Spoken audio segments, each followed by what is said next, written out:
आज हम कक्षा 7वीं के अध्याय 3 त्रिभुज के गुण, जिसमें हम त्रिभुज की माध्यिकाएं क्या होती हैं इसके बारे में हम समझेंगे। ये आपके पुस्तक में पेज नंबर 34 और 35 में उल्लेख है।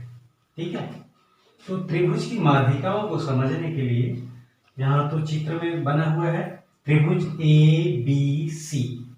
ठीक है, और इधर माध्यिकाओं को समझने के लिए अलग से बनाया गया है। लेकिन उससे पहले हम एक त्रिभुज आकार का एक पेपर पकड़ लेते हैं, कहीं से भी कोई भी पेपर ले लीजिएगा और उसकी लंबाई भुजाओं की लंबाई करनी चाहिए। अब अपने सुविधा अनुसार एक त्रिभुज आकार का पेपर ले लीजिएगा इस तरह से। ठीक है, तो अब देखेंगे कि इसमें 3 भुजाएं हैं, 1, 2 और ये तीसरी भुजा है। ठीक है, और इस त्रिभुज में 3 शीर्ष भी हैं, 1, 2 और 3 शीर्ष है। तो सबसे पहले क्या करें, हम इन 2 शीर्षों को ऐसा मिला लेते हैं ऐसा। इससे क्या होगा, ये हमें प्राप्त होगा। इसको इस तरह से ऐसा करेंगे और उसे इस पेन की सहायता से ऐसा पॉइंट करेंगे। तो इस तरह से इस भुजा के लिए मध्य बिंदु प्राप्त होगा। ठीक है, अब फिर दूसरे भुजा का ये शीर्षों को इस तरह से ऐसा मोड़िएगा। मोड़ने से फिर से हमें एक बिंदु प्राप्त होगा, उसे भी इस तरह से पॉइंट करेंगे। ठीक है, आपको पता लग जाए इस तरह से आप पॉइंट करेंगे। फिर अब बारी आती है इस भुजा के लिए। इस भुजा का मध्य बिंदु प्राप्त करने के लिए इस तरह से शीर्षों को फिर मिलाते हैं।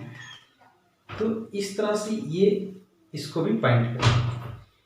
शीर्षों को मिलाकर के पॉइंट करने के पीछे ये है कि हमें तीनों भुजाओं का मध्य बिंदु प्राप्त होगा। ठीक है, अब इस तरह से टेबल में आप रखिएगा और मध्य बिंदु और सम्मुख शीर्ष, इस भुजा का मध्य बिंदु और सम्मुख शीर्ष को मिलाते हुए एक रेखा खींचिएगा।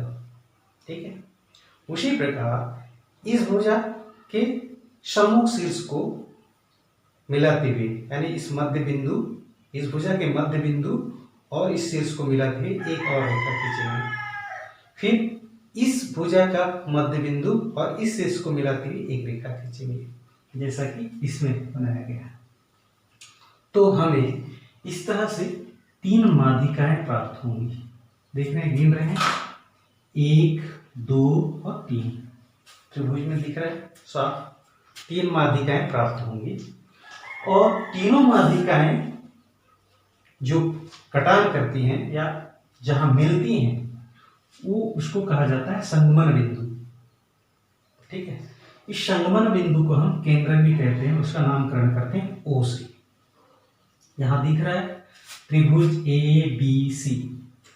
सेम इसी प्रोसेस से या नाप करके भी हमने यहाँ पर इस त्रिभुज में 3 माध्यिकाएं खींची।